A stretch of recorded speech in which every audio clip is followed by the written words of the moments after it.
Hi there, today we're looking at the normal distribution or normal distribution curves, and this is one of those phenomenons that certain things just kind of follow, and it's really neat to see things like grades or population, like the height of certain populations, things like that. But a normal distribution curve, basically the data seems to vary from the mean, okay? So it's not like there's a set pattern to this. There's still just completely varied randomness to the data as it's spread out from the mean. But what happens is it forms a symmetrical bell curve as we go from the mean and we start to measure these different populations, all right? The neat thing about a normal distribution curve is it divides the data into sections based on the standard deviation, and each of those sections contains a certain percentage of the population or a certain percentage of those surveyed, all right? And so when you look at a standard bell curve, this is what it's going to end up look like. Basically, what we have in the center, this is going to be our mean, all right? So we have our mean here in the center. The curve looks like this, and that wasn't very well done. Let me try that one more time. I can do better. I can do better. I believe in me.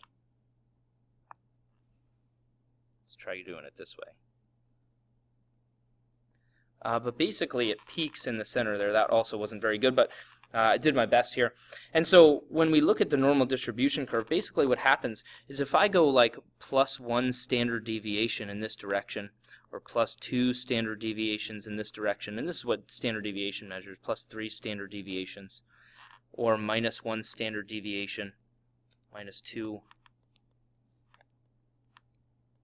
If I start to measure my data, what happens is at the very center of this thing I have the mean.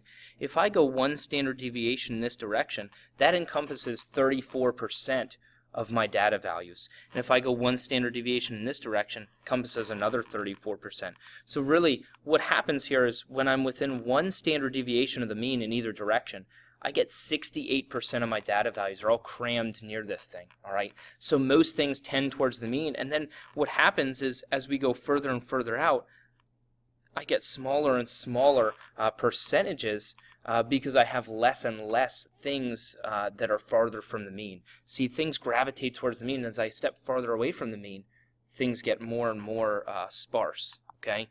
So when I look at this, really the general idea here is in a normal distribution curve, 68% of the data falls within 1 standard deviation, 95% falls within 2 standard deviations, 99.7% falls within 3 standard deviations, and so on and so forth, okay? And so when we look at this, what happens is we kind of plot out all the data values we have, we measure how many of each of those things we have, but then remember the standard deviation is calculating how spread out the data is from the mean, all right?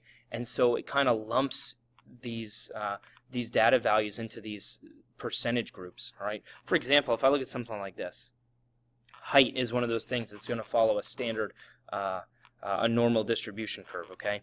So when we look at like height, again, if I think about my normal distribution curve, that is terrible. You can do better, Mr. Jansen. Oh, that's much better, okay. So we start with the mean. The mean is at the very center of this thing. And it says that the mean here is 6 feet 9 inches tall, all right? The issue with that is that we have 2 different units, so we're going to convert that to just inches. So for our purposes here, that's going to be 69 inches, all right? And then what happens, it says that the standard deviation is 6 inches, so as I kind of spread out from here, if I go 6 inches in each direction, over here that would be 75 inches. Here that would be 63 inches. If I go another 6 inches in each direction, so I'm marking another standard deviation in each direction. Here I have 81 inches. Here I would have 57 inches. And I could go a little bit further here. Let's go one more standard deviation in each direction. So another 6 inches. Here that's going to leave me at 87 inches. And here that's going to leave me at 51 inches. All right. And the question asks, the mean was 5 foot 9 inches. I was saying 6 foot 9 inches. The question is asking, how many people are going to be over 6 feet 9 inches tall? Okay, and so again, let's think of this thing in terms of inches. So that's going to be 81 inches.